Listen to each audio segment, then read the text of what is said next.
சின்ன பையன் ரவி ஒரு நாள் பள்ளியிலிருந்து வீடு திரும்பும்போது வழியில் ஒரு மின்னும் பென்சிலை கண்டான். அது சாதாரண பென்சில் அல்ல. எதை வரைந்தாலும் அது உண்மையாகவே மாறிவிடும் மாயாஜால சக்தி அதற்கு இருந்தது.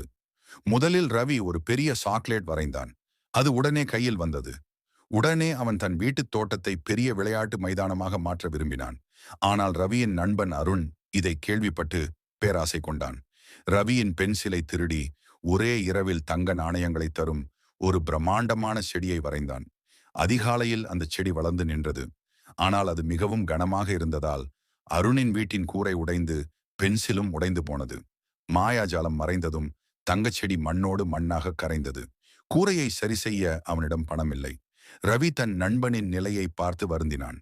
ரவி தன் சேமிப்பை கொடுத்து மற்ற நண்பர்களுடன் சேர்ந்து கூரையை சரி செய்ய உதவினான். அதன் பிறகு அருண் தன் தவறை உணர்ந்தான். நீதி, பேராசை எப்போதும் ஆபத்தில்தான் முடியும்.